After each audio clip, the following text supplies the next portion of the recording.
to introduce an address by the head of state. Señor Presidente. President, Secretary General, Excellencies, it is my honor to present the statement by His Excellency, the President of the Republic of Chile, Sebastián Piñera Echenique, who, from our capital in Santiago de Chile, will speak to the General Assembly in the general debate of the 76th session. Thank you very much, President. Señor Presidente de la Asamblea. President of the General Assembly, Secretary General of the United Nations, ladies and gentlemen. We are living through times which will mark future generations for decades. Those of us today inaugurating this General Assembly have a mission to accomplish and a responsibility to these future generations. The decisions or shortcomings of today will define the path of humanity over the upcoming decades. We are in the middle of the most serious pandemic of the last 100 years.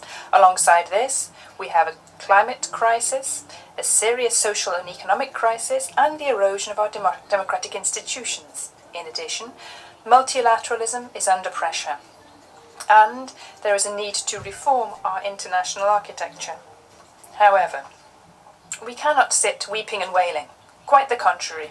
What is needed is serene diagnosis and, above all, wisdom, willpower and courage to adopt the most efficient and urgent actions, which is what we need.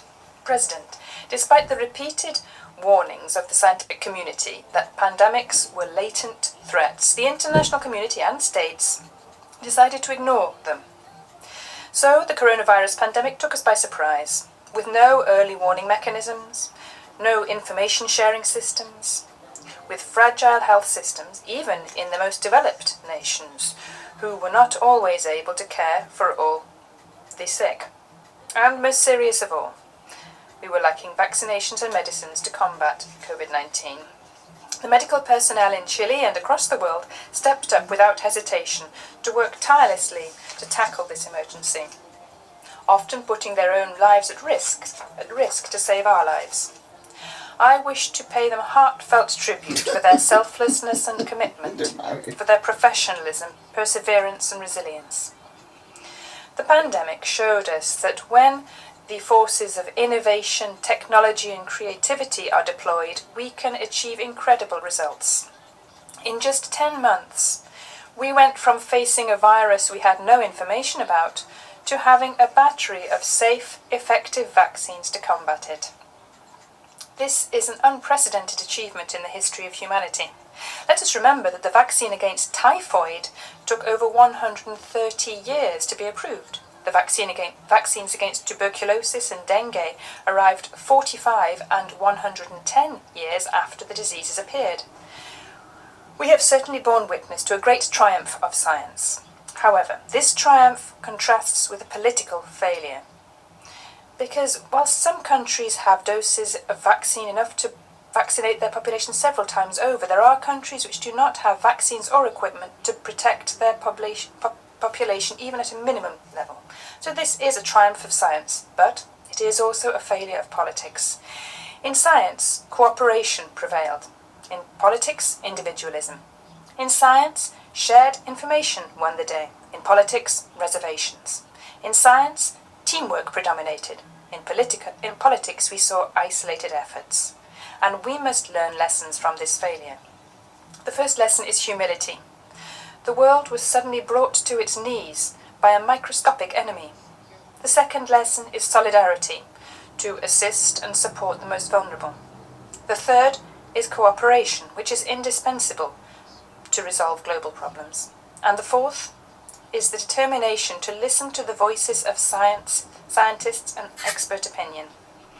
In Chile, implementing these principles, we have established a health protection network, which very early on allowed us to integrate the public and private health systems, to triple the number of intensive care beds available, and to care for the sick according to their needs, whatever their social security or socio-economic circumstances. We also swiftly broadened our diagnostic network, which now includes 180 laboratories, which can process almost 90,000 PCR tests daily and over 21 million altogether. An essential pillar of our strategy was early identification of the most promising international laboratories, which were seeking and developing the necessary vaccines. We used scientific criteria and no political considerations, and a determination to conclude agreements and contracts swiftly so as to ensure the necessary vaccines to protect the lives and health of our whole population. Now, Chile, almost 90% of our target population is fully vaccinated in Chile, and we have already started vaccinating children and providing booster shots for vulnerable groups. We have also cooperated during the most critical points of the pandemic, when inputs were scarce, by donating medicines and part of our vaccine stock to help inoculate the medical personnel of other Latin American countries. In the same spirit, along with the World Health Organization and over 50 other countries, we are promoting a treaty for preparedness and response to future pandemics. Nobody can guarantee that these pandemics will not happen. However, we must guarantee that when this does happen, we will be better prepared. President, the pandemic has also caused an unprecedented economic and social crisis, which has led to great losses worldwide in incomes, in jobs, which have affected families, the bankruptcy of many businesses, especially small and medium businesses, and an increase in poverty, as well as shortages amongst the middle classes. The crisis has also meant that fiscal deficit and public and private debt have shot up, jeopardizing macroeconomic stability. These ills have hit the most vulnerable countries and sectors hardest, and particularly women, thus increasing the gender gap. Some of the causes of this situation already existed before the pandemic, for example, a trade war between major powers, an incipient rise in protectionism, and a weakening of free rules-based trade. This clear diagnosis means that it is indispensable for public policy decisions to be based on macroeconomic, fiscal and monetary policies which are responsible and serious, and we must continue to progress towards liberalizing trade, incorporating new technologies of the digital revolution, which will certainly make all the difference between those who are aboard the train of progress and those who watch it flash past from the station. The pandemic and the digital revolution have fed into one another. Progress in digital technology has certainly allowed us to tackle the pandemic better. For example, in Chile, it would be difficult to imagine how we would have faced this pandemic without recent progress in our country, such as digital hospitals, virtual police stations, or our Chile Atiende information website. The pandemic has also sped up the establishment of the digital society, which has drastically changed our ways of working, learning, informing ourselves, and interacting in society. These changes are here to stay. Chile is doing its utmost to catch this train of progress. To this end, we have concluded free trade treaties with countries which represent over 90% of the global GDP.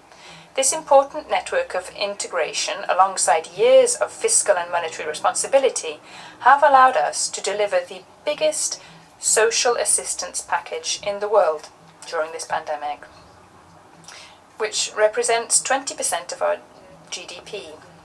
The social protection network we have built together has channeled over $35 billion in direct transfers, which has meant aid and relief for SMEs and for almost 16 million of the almost 20 million Chilean citizens. These measures have allowed us to return to pre-pandemic levels of economic activity and investment. Following a fall of 5.8% in our GDP last year, this year our economy will grow by around 10%.